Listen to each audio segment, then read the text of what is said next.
7장 5절 영상 처리와 통계학으로의 응용절을 공부하도록 하겠습니다.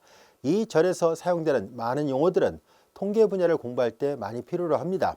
우리는 여기에서는 선형대 수학이 이런 통계 분야로도 응용할 수 있어요 라는 것을 보이려고 하는 것 뿐이기 때문에 우리는 그 용어를 소개하고 그리고 계산을 어떻게 한다라는 정도만 설명을 하도록 하겠습니다. 좀 더 깊이 있는 내용들은 계산 통계학 분야라든가 또는 응용 통계학 분야 등에서 여러분들이 더 많은 개념들 그리고 원리들을 또 살펴볼 수 있을 거라 생각합니다. 여기서는 용어를 소개하는 것에 주 목적을 두고 있습니다. 그래서 선생님들 간단하게 이러이러한 용어가 있어요 라는 것, 그리고 이렇게 계산하면 되고 이런 말이 어떤 의미가 있다라는 정도까지만 설명을 하도록 하겠습니다. 자, 이제 우리는 먼저 관측 벡터라는 용어부터 살펴보려고 하는데요. 예를 들어서 어떤 한 반에 학생의 수가 대문자 n명까지 있었다고 가정하겠습니다. 이제 이 학생들의 키하고 몸무게를 각각 재보려고 합니다. 그래서 우리는 몸무게를 웨이트 약자를 써서 W, 그리고 키를 하이트 약자를 써서 H로 표시를 해보도록 하겠습니다.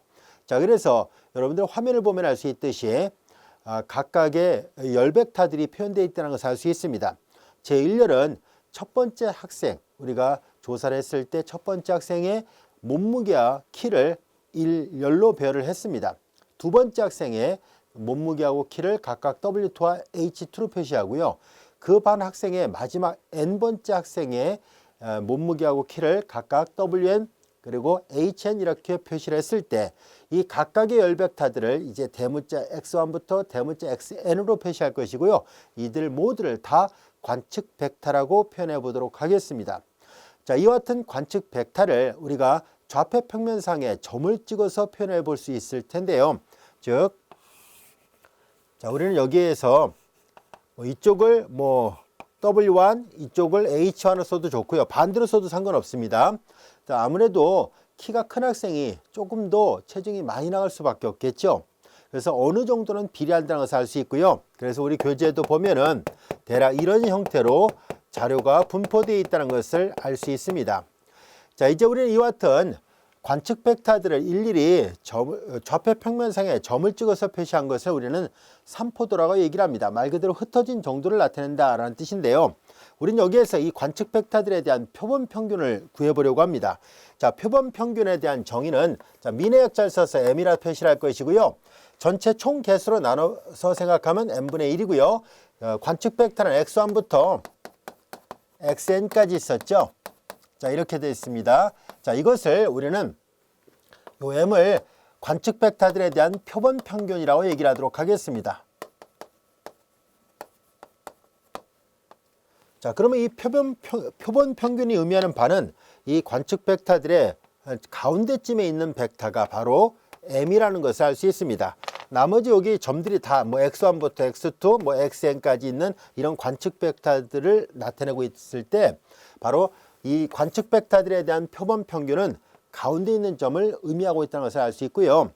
자, 이와 같이 우리가 어떤 데이터를 조사할 때 우리가 데이터에 이 관측 벡터들의 각각의 성분이 지금 이제 두 개인 경우를 가지고서 평면상에 삼포도를 그렸습니다만은 만약에 관측 벡터의 성분이 3개 또는 그 이상일 때 만약에 3개까지 정도만 돼도 우리는 공간상의 점으로 표시가 가능합니다. 물론 4개 이상이 되는 경우는 더 이상 삼포도를 나타내서 표현할 수가 없어서 그냥 이론적으로만 다루려고 합니다. 그래서 우리는 예제 2번을 보면은 이렇게 관측 벡터의 성분이 2개가 아니라 3개인 경우에 대한 삼포도가 있습니다. 자, 2개짜리인 삼포도는 이렇게 있고요. 자, 3개짜리인 삼포도는 공간상에 이렇게 빽빽하게 점으로 좀 표현되고 있다는 것을 알 수 있고요.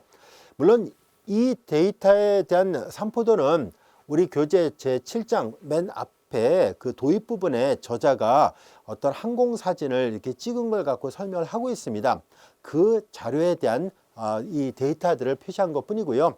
만약에 우리가 조사하고자 하는 자료가 다른 모양이라면 삼포도가 이렇게 돼 있지 않고 다른 모양으로 충분히 나올 수도 있습니다. 자, 이렇게 우리가 이 관측 벡터의 성분이 2개라면 평면상에 있는 자료로서 삼포도가 나타날 것이고 관측 벡터의 성분이 3개가 주어져 있다면 공간상에 있는 관측 벡터가 되기 때문에 삼포도도 공간상에 있는 점들의 집합으로 나타낸다는 것을 알 수 있습니다.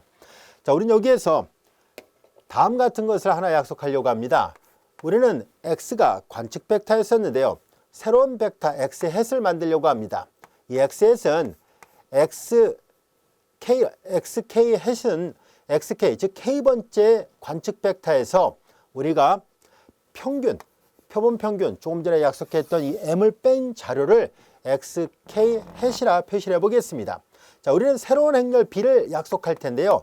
자, 제1열 벡터는 x1 햇으로, 제2열 벡터는 x2 햇으로 약속을 할 것이고, 맨 마지막에 제 n번째 열 벡터는 x 햇으로 표시해서 나타내기로 약속을 하겠습니다. 그럼 이것을 우리는 관측 벡터가 평균 편차 형식으로 표시되는 관측 벡터라 얘기를 하겠습니다. 즉 평균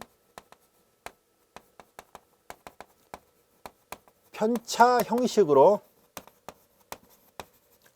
표현된 관측 벡터 행렬이라 얘기를 합니다. 책에 있으니까 그냥 가볍게 들으세요. 자, 이제 우리는 여기에서 새로운 용어를 약속하려고 하는데요. 표본 공분산 행렬을 약속하려고 합니다.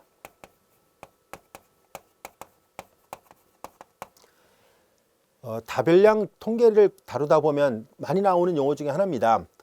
자, 이제 표본 공분산 행렬은 다음과 같이 약속하는데요. 그걸 우리가 S라 표시를 해보겠습니다. 방금 전에 약속했던 평균 편차 형식으로 표현되는 이 관측 벡터 행렬을 이제 B라 놨을 때 B의 트랜스포즈를 오른쪽에다 곱합니다.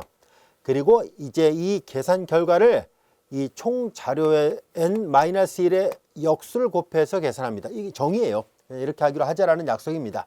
자, 이것을 우리는 표본 공분산 행렬로 약속하도록 하겠습니다. 자, 그럼 이제 이와 같은 표본 공분산 행렬을 계산한 예문을 하나 살펴보려고 하는데요. 우리 교재 예제를 한번 보겠습니다. 조금 전까지 설명했던 내용들이 다 여기 있습니다. 자, 예제 3번의 문제를 볼까요? 자, 이제 어떤 인구에서 4명을 무작위로 뽑아서 각 개인당 3가지 항목을 측정했습니다. 아까는 예제 1번이 몸무게하고 키를 쟀다면은 이제 각각의 조사하고자 하는 뭔가 다른 어떤 데이터 값들이 있겠죠. 우리가 설문조사 같은 거 하게 되면은 키와 몸무게만 재는 것이 아니라 뭐 다른 것도 다 이렇게 조사할 수 있잖아요. 예를 들어서 이제 뭐 비만도를 측정한다라고 한다면은 허리 둘레를 하나 더 측정한다든가 뭔가 있을 겁니다. 그래서 그런 데이터 값들이 여러 개가 있을 때 이런 것들을 이제 쭉 관측 벡터를 만들어 보니까 이렇게 됐습니다는 얘기예요. 자, 이제 우리는 이 관측 벡터들로부터 표본 평균을 찾아보려고 합니다. 이 표본 평균, 그리고 방금 전에 약속했던 공분산 행렬을 계산을 해 보려고 하는데요. 어렵지 않습니다. 자, 예제 3번. 우선 이 관측 벡터부터 표본 평균을 구하자라고 얘기를 했었으니까 모든 데이터 값들을 다 더해서 총개수로 나누면 되잖아요. 그래서 m을 구하는 건 어렵지 않습니다. 자, 이제 이 각각의 자료를 다 더해요. 행렬의 덧셈 원리로부터 같은 위치에 있는 것끼리 다 더하지요. 자, 이제 요거 더하면은 이렇게 더하면 요거 15, 5를 더하니까 20, 총개수가 4개니까 4분의 20이니까 5가 되는군요. 자, 그 다음에 이제 나머지 또 계산합니다. 요거 더하면은 10, 16이군요. 16을 4로 놨으니까 4예요. 자, 그 다음에 이제 얘네들도 다 더합니다. 5, 6, 7. 7을 더하니까 20. 20을 4로 놨으니까 5가 됐습니다. 자, 이것이 바로 표본 평균을 나타내는 행렬입니다. 자, 그 다음에 이제 공분산 행렬을 구해보세요라고 얘기를 했는데 이 공분산 행렬을 계산하려면 바로 평균 편차 형식으로 표현되는 관측 벡터 행렬 B가 필요합니다. 그래서 먼저 B를 구해야 돼요. 자, B를 구하려면은 요 대괄호도의 매트릭스를 나타내는 표현이긴 하지만 길쭉한 괄호도 행렬을 표현하기 때문에 같이 혼용해서 쓰겠습니다. x1 햇을 계산하는데요. x1 햇의 정의로부터 보다시피 처음에 주어졌던 관측 벡터에서 바로 표본 평균을 뺀 것을 일렬 벡터로 표시하는 거잖아요. 자, 여기가 바로 표본 평균을 나타내는 결과였어요. 그래서 이제 첫 번째 관측 벡터에서 얘를 빼요. 첫 번째 관측 벡터에서 m을 빼면은 표본 평균을 빼면은 바로 x1 햇을 구할 수 있거든요. x1 햇이 B의 요걸 결정할 때 사용하는 요 B의 제1 성분이거든요. 제1열 벡터의 성분이에요. 자, 그래서 이거 빼볼까요? 1에서 5를 빼니까 마이너스 4. 2에서 4 빼니까 마이너스 2, 1에서 5 빼니까 마이너스 4. 이것이 x1 해시입니다. 같은 방법으로 x2 해을 구합니다. 두 번째 열벡터에서 얘를 빼요. 4에서 5 빼니까 마이너스 1, 2에서 4 빼니까 마이너스 2, 13에서 5를 빼죠. 8이 되네요. 그 다음에 x3에서 m을 빼요. 7에서 5 빼니까 2, 그 다음에 8에서 4 빼니까 4, 1에서 5 빼면 마이너스 4 이렇게 됐습니다. 자, 그리고 이제 요거에서 요걸 빼요. 8에서 5 빼니까 3, 0, 0이 나오는군요. 자, 이것이 우리가 찾고자 했던 평균 편차 형식으로 표현되는 관측 벡터 행렬입니다. 자, 이제 공분산 행렬은 어렵지 않죠. 정의만 알고 있어도 풀 수 있습니다. 이제 공분산 행렬은 자, 전체 총 데이터가 4개였었으니까 4에서 빼니까 3이 될 것이고요. 3분의 1, 그리고 B라는 행렬, 그리고 B 트랜스포즈예요. 아, 근데 요거 행렬 계산하면 되니까 어렵진 않잖아요. 그래서 책의 결과를 그냥 활용하도록 하겠습니다. 그래서 책의 결과를 그대로 써서 이걸 계산해 본 결과가 이런 모양으로 나왔습니다 라는 것을 말해주고 있습니다. 자, 이제 그러면 여기 공분산 행렬이라고 얘기를 했는데요. 이 공분산 행렬이라는 말의 의미를 왜 이런 말을 붙였을까 하는 것을 좀 더 용어의 뜻을 좀 살펴보려고 합니다. 이 공분산 행렬에서 이 행렬을 보면 알 수 있듯이 이렇게 정사각 행렬입니다. 정사각 행렬이고요. 얘는 정확하게 P by P 매트릭스입니다. 자, 이와 같은 정사각 행렬에서 이 주대각선 성분에 명칭을 붙이려고 하는데요. 바로 이 예문에서 보면 얘네들이죠. 이렇게 이 행렬 S가 있을 때 이 행렬의 주대각선 성분들을 생각하려고 합니다.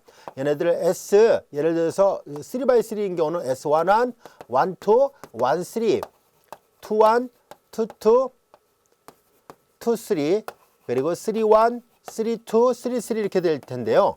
자, 이렇게 표본 공분산 행렬이 주어져 있을 때 바로 여기 주대각선 성분들이에요. 얘네들 앞뒤 첨자가 똑같은 이렇게 앞뒤 첨자가 똑같은 것들 만약에 이렇게 행렬의 규모가 P차 정사각 행렬이었을 때 결과적으로 이 주대각선 성분들은 첨자를 제2로 쓴다면은 앞뒤가 똑같은 것들을 모아놓은 것을 앞뒤가 똑같은 성분들로 이루어지는 그런 것을 말하거든요. 자, 얘네들이 바로 뭐라 얘기를 할 것이냐면 얘네들을 우리는 XJ의 분산이라 얘기를 합니다. 여기서 XJ라는 것은 뭘 말합니까 하면은 아까 데이터를 표현할 때 자, 이제 각 개인당에 뭔가를 측정하는 요소가 있었잖아요.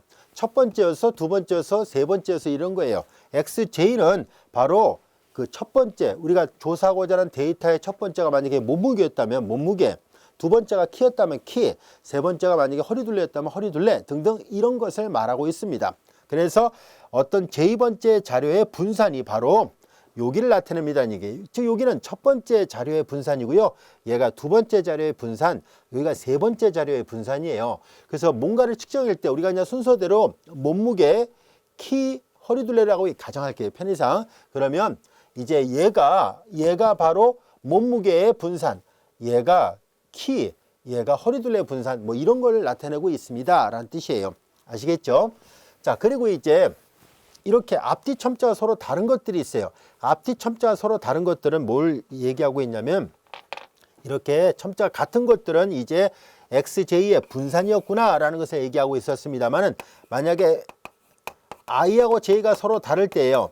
얘는 뭘 나타냅니까 하면은 얘는 XI, I번째 자료와 XJ, J번째 자료의 공분산이라고 얘기를 합니다. 공분산이라 얘기를 하고요. 만약에 이 공분산이 제로가 되잖아요. 전혀 상관관계가 없어요 라는 뜻이에요. 그 자료 사이에는. 그래서 XI와 XJ 사이에는 요거의 공분산이 얘네들을 나타내고요. 그리고 요 행렬을 잘 보세요. 요 행렬은요. 전체를 시켜도 똑같기 때문에 대체 행렬이에요. 그래서 항상 이 데이터 값이 주대각 성분을 중심으로 마주보는 게 같은 모양으로 나올 수밖에 없습니다.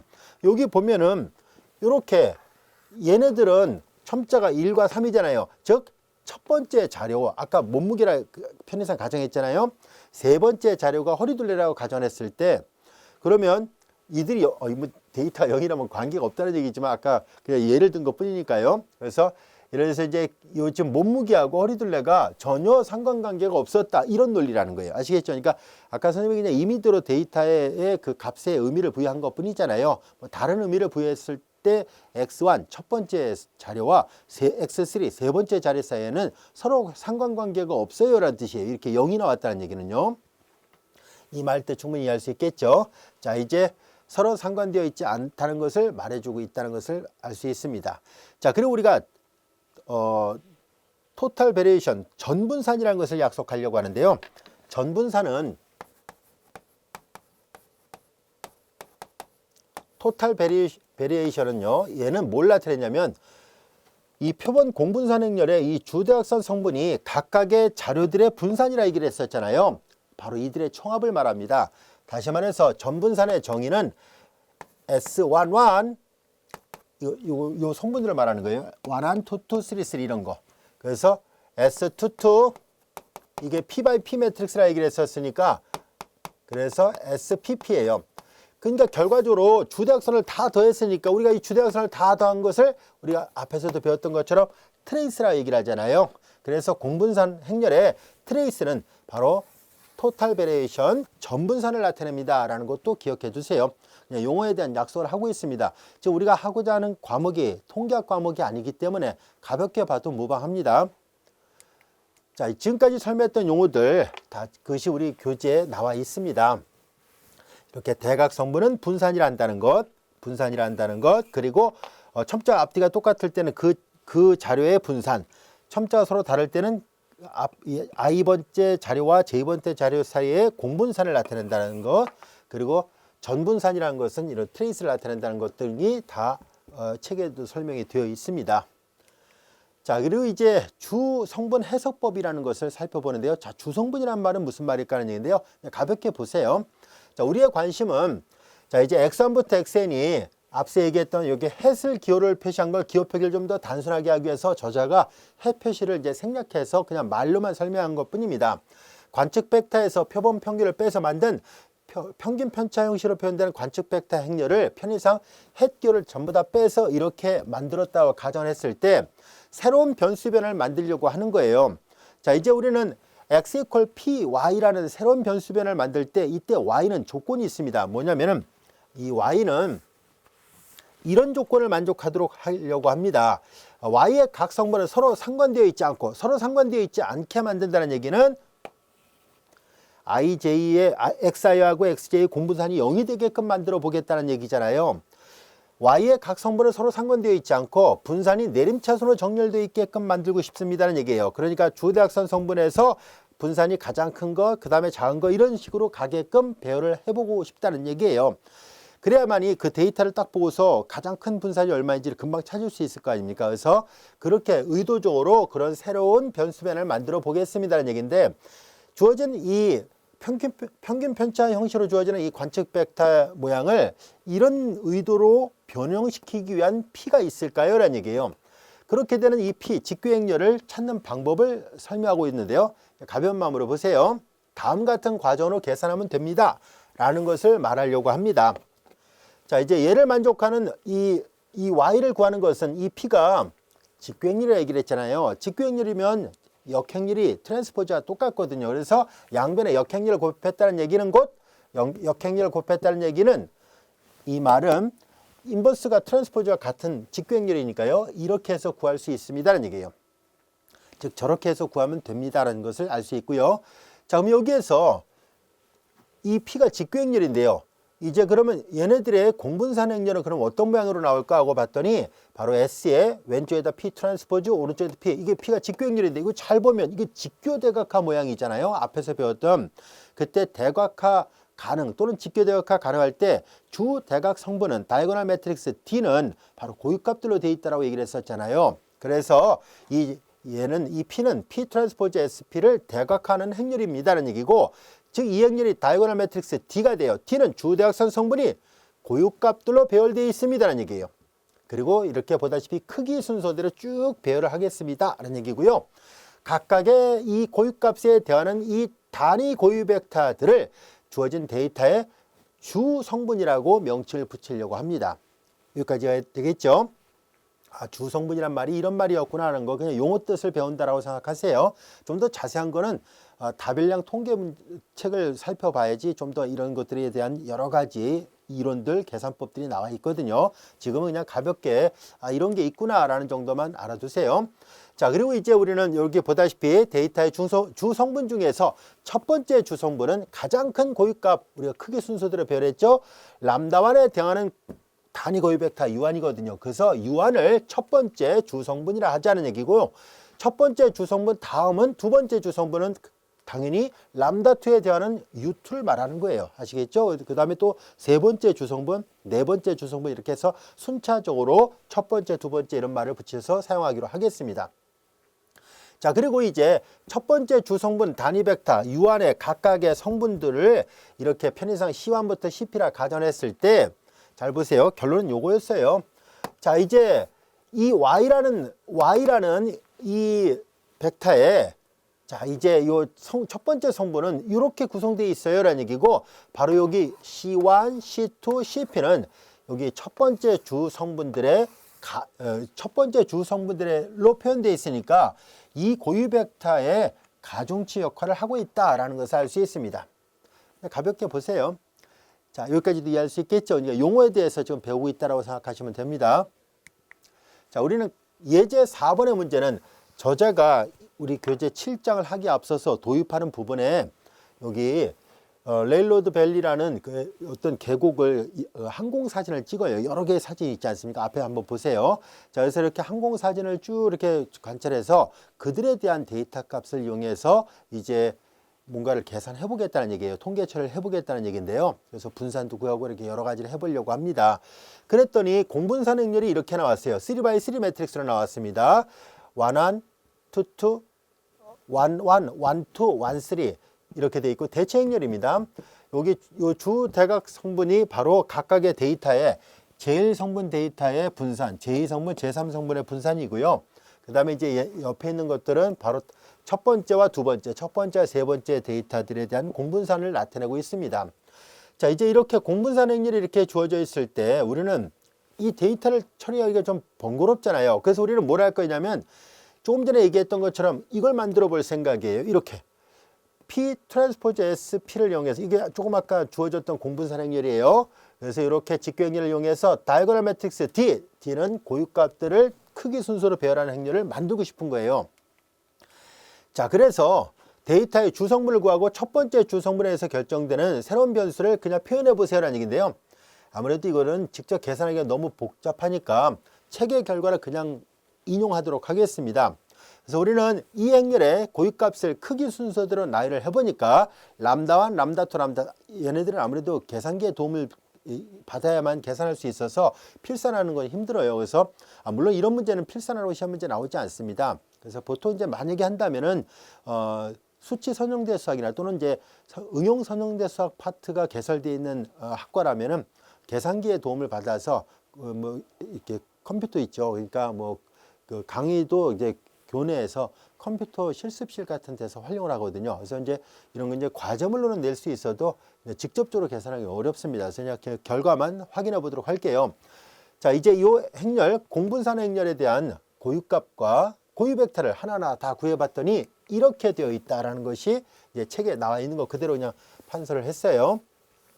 자, 여기 잘 보면 람다1, 람다2, 람다3 순서대로 고유값들이 배열되어 있고 람다1에 대응하는 단위 고유 벡터 이렇게 되어 있습니다. 여기까지 이해됐죠? 자, 이제 우리는 앞서 얘기했던 것처럼 이렇게 P 트랜스포즈 SP가 대각 행렬 D가 되게끔 하려고 하는데요. 그 D의 모양은 이렇게 되어 있습니다. 여기 0.761423 요거 여기 탈표 선생님이 잘못 쳤군요. 7614.23인데요. 자, 요거 순서대로 쓴 거예요. 그리고 여기 나머지가 다 0이 되는 거는 우리가 아까 원했던 것이 있었잖아요. 뭐냐면은 여기 우리가 원했던 것은 Y의 각 성분은 서로 상관되어 있지 않고 뭐냐면은 분산이 내림차순으로 서로 상관되어 있지 않으니까 당연히 각각의 서로 이게 주대각선 성분을 뺀 나머지는 이게 대각행렬이 돼야 되거든요. 그러니까 나머지 다 제로일 수밖에 없잖아요. 이제 그걸 의도적으로 만들려고 했던 거예요. 그래서 실제로 계산을 해보니까 이렇게 됐습니다 라는 것을 알 수 있습니다. 이것이 바로 공분산행률이에요. 물론 이런 것들은 오늘날 통계 전문 프로그램 같은데 데이터만 입력하고 엔터만 딱 치고 명령어 내리면 금방 계산해 줍니다. 우리가 일일이 다 필사를 할 필요는 없어요. 자, 이제 이거 타이핑이 잘못친 거고 이게 이건 없습니다. 그냥 7614.23 이렇게 돼 있습니다. 자, 이제 여기에서 우리가 관심 있게 살펴보려는 거는, 자, 여기 보면은 첫 번째 주성분에서 결정되는 새로운 변수를 열거해 보라는 얘기잖아요. 데이터의 주성분을 계산해보고, 여기서 잘 보겠습니다. 여기 보면은 여기 0.54717 반올림하면 0.55 정도 되죠. 여기도 0.63 정도 되겠네요. 여기도 0.56 정도 되죠. 자, 이 데이터 값들이, 자, 이게 아까 얘기했던 C1, C2, C3예요. 여기서 말하는 C1, C2, C3를 말합니다. 이해됐죠? 자, 이제 그러면 여기 모양을 잘 보세요. 이제 C1, C2, C3를 이용해서 여기 0.54, 0.63, 0.56. 반올림이 안 됐군요. 0.54였었군요. 0.54네요. 반올림 안 되고 0.54 얘는 반올림 되고 소수점 두째 자리까지를 유효 숫자로 보고 계산한 것뿐입니다. 그래서 여기에 나와 있는 C1, C2, C3를 이용해서 C1, X1, C2, X2, C3, X3로 Y1을 결정했다는 것을 알 수 있습니다. 마찬가지로 Y2, Y3를 계산하는 것도 가능합니다. 이런 모양으로 Y 벡터가 결정되고 있다는 것을 우리가 알 수 있습니다. 공분산행률은 이렇게 돼 있고요. 여기까지도 이해할 수 있겠죠? 자, 이제 우리는 다변수 데이터의 차원을 줄이기라는 것은 무슨 말이냐면은, 우선 얘부터 먼저 살펴보도록 할게요. 여러분들이 잘 알다시피, 자, 이제 요 S가 주어져 있고요. 왼쪽에다 P 트랜스포즈, 오른쪽에다 P를 해서 얘가 다이고널 매트릭스 D가 됐을 때 S하고 D는 닮은 행렬이라는 것을 이미 알고 있잖아요. S하고 D가 닮은 행렬이에요. 그래서 닮은 행렬이 갖고 있는 여러 가지 성질 중에 또 하나가 뭐냐면 트레이스가 같다는 성질이 있잖아요. 바로 트레이스가 같다는 성질. 트레이스가 아까 뭐랬어요? 바로 이 공분산 행렬의 주대각선 성분을 다 더한 것이 전분산이라 얘기를 했었잖아요. 그래서 우리는 이 변수 변환에서, 직교 변수 변환에서 X의 데이터의 전분산이랑 Y의 변형된 이 Y의 전분산은 그들의 총합이 다 전분산이니까 이 주대각선 성분을 다 더한 거거든요. 각각의 분산을 더한 것이 전분산이기 때문에 X라는 데이터의 전분산과 Y라는 데이터의 전분산은 모두 다 동일할 수밖에 없어요. 이해됐죠? 닮은 행렬이 갖고 있는 성질 때문입니다. 그래서 그들은 트레이스를 이용해서 계산이 가능합니다라는 얘기고요. 이 D가 주대각선 성분이 고유값이 큰 거에서 작은 거 순서로 돼 있으니까 결과적으로 이 고유값들의 총합과 같다는 것을 알 수 있고요. 이 고유값들의 총합이니까 당연히 뭐가 되겠어요? 고유값들의 총합은 여기 대각선 성분들의 총합과 당연히 같아요. 여기 대각선 성분 있죠? 이건 여러분들이 계산기로 계산해 보세요. 그래서 고유값들의 총합은 트레이스가 다른 말로 대각합이잖아요. 원래 주어졌던 행렬 S의 대각합하고도 정확하게 일치한다는 것을 여러분들이 계산상으로 확인해 볼 수 있을 겁니다. 자, 우리는 이제 이렇게 해서 다변수 데이터의 차원 줄이기 위해서 먼저 이걸 활용하려고 이런 성질이 있다는 것을 확인할 수 있고요. 그리고 이제 여기 볼까요? 여기 보면은 이제 다이고널 매트릭스 D를 잘 보면 0점은 아니에요. 그냥 이건 없어요. 자, 이건 7614인데 이건 427, 이건 98인데요. 이게 람다1, 이게 람다2, 람다3인데요. 람다1이나 람다2에 비해서 람다3는 굉장히 작다는 것을 알 수 있습니다. 반대로 얘기하면 이 람다3에 비해서 람다2가 훨씬 크고 또 람다2에 비해서 람다1이 월등히 크다는 것을 알 수 있죠. 그래서 우리는 이렇게 세 개의 자료에 의해서 각각 이렇게 변환된 공분산 행렬이 나타나긴 했습니다만 결국은 첫 번째 분산이 워낙 크기 때문에 거의 근사적으로 첫 번째 자료에 영향을 받고 있다는 것을 말해주고 있습니다. 그래서 저자가 앞에 7장 도입 부분에 여러 개의 그 사진이 있어요. 한번 잘 이렇게 좌우를 살펴보면서 읽어보시기 바랍니다. 그래서 이렇게 여기 보다시피 앞으로 넘어갔군요. 여기 보면은 다변수 데이터의 차원 줄이기라고 얘기를 했잖아요. 그래서 확인해 보니까 이렇게 큰 수치가 있을 때 나머지 수치에 비해서 이게 월등히 큰 영향을 미치고 있으니까, 그래서 세 개의 자료가 다 필요해요, 정확하게 분석을 하려면. 그런데 워낙 첫 번째 자료가 크게 영향을 주고 있기 때문에 첫 번째 자료, 즉 다변수 함수를 예를 들어서 이 경우는 일변수 함수로 축소시켜서 다뤄도 뭐 오차는 약간 있겠습니다만 무방할 것이라는 것을 알 수 있습니다. 자, 그래서 그 얘기를 하고 있었던 거예요. 다변수 함수의 차원을 줄이는 것. 자, 이제 우리는 예제 5번의 문제를 한번 보겠습니다. 앞서 다뤘던 그 자료에 대한 각 분산의 백분율을 계산해 보세요라는 얘기인데, 역시 이것도 계산기의 도움이 필요해서 직접 계산한 결과를 살펴보도록 하겠습니다. 앞서 이 다 고유값들이었고요. 이 트레이스를 계산한 건 이거였고요. 앞서 얘기했던 것처럼 자, 이제 트레이스 D는 S의 주대각선 성분을 더한 거와 당연히 같고요. 자, 백분율에 대한 성분들을 다 계산하면 트레이스를 다 계산한 것이 이거예요. 8139.96이고요. 그 다음에 람다1, 람다2, 람다3의 성분이 이렇게 표현되어 있어요. 93.5, 5.3이고 얘가 1.2니까 전체 중에 이 두 개가 차지하는 비중이 워낙 크다는 것을 알 수 있습니다. 그래서 이렇게 이 절에서 보는 것처럼, 지금 설명하려는 것처럼 다변수 데이터를 뭐 세 개의 자료가 다 필요하지만 두 개의 자료 또는 더 뭐 예를 들어서 오차를 어느 정도 이제 감안한다면 첫 번째 자료만으로도 충분하지 않겠습니까? 라는 것을 말하고 있습니다. 워낙 전체 자료 중에 크게 첫 번째 성분이 차지하는 비중이 컸기 때문입니다. 자, 그리고 이제 주 성분 변수 규명인데요. 자, 이제 여기 보다시피 y1부터 yp가 앞에서 얘기했던 그런 자료였을 때 y1의 분산이 결국은 가장 크다는 것을 다시 한번 저자가 강조하고 있습니다. 보세요. 이 y1의 이게 제일 크잖아요. 람다1. 그래서 이런 내용들을 다루고 있었습니다. 여기까지 할 수 있겠죠? 자, 지금까지 우리는 우리 교재 제7장에 대해서 공부했었습니다. 전체적으로 본다면 아주 중요한 내용을 담고 있는 단원입니다. 결코 소홀히 여기지 마시고요. 많이 여러 번 반복해서 복습을 해 주시기 바랍니다. 자, 이것으로 교재 제7장을 모두 마치도록 하겠습니다.